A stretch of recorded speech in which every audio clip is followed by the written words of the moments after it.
When it comes to Disney theories, many of them are based on the respective geographical locations of where the movies are set. So looking at Disney's latest film Moana, which is set in the Polynesian region of the South Pacific, we can easily connect it to at least two other animated features. First is The Rescuers Down Under, which briefly features the Hawaiian Islands in the Rescue Aid Society relay scene, although that doesn't give us a great deal to go off, and by logical extension that connects to the Rescuers. The other is of course Lilo and Stitch, largely set on the island of Hawaii. I know what you're thinking, aside from these similar locations there can't be a great deal else which connects the two films. Moana is set thousands of years in the past, whereas Lilo and Stitch is relatively recent. Moana prominently features magic, yet Stitch is a scientific experiment. Jumbo don't need no hocus pocus. Yet there's absolutely a character from Moana who could still be around at the time of Lilo and Stitch.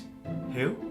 Maui, of course. You're welcome. Maui is a demigod, meaning he is immortal, and we see in Moana that he does not age from the time of his banishment to meeting Moana. He can also shapeshift into basically any animal imaginable with the help of his mighty fish hook. Emphasis on fish. With this, he can also perform acts such as lassoing the sun, potentially controlling the weather. Now before I get too carried away, let's go back to Lilo and Stitch because I think I've heard that phrase before. At the beginning of the film, Lilo is performing her weekly ritual of feeding Pudge the fish.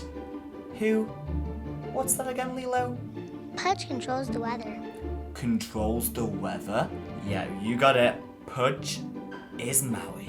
It all makes perfect sense. Maui has transfigured into a fish, emphasis on fish, into Pudge, who Lilo believes can control the weather. But why is this specific quality important to Lilo?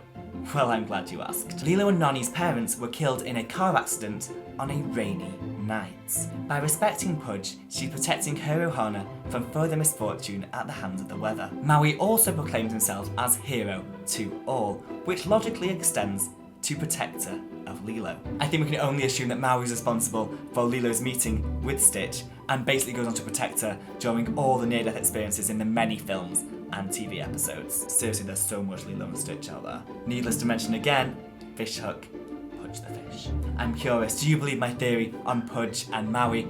And do you see any further connection between these two films? Join the discussion down below and join me for further Disney theories soon on this channel. I am Joseph Worthington and this is Corella's Fur Coat. Be sure to subscribe for more Disney videos and don't stay too long.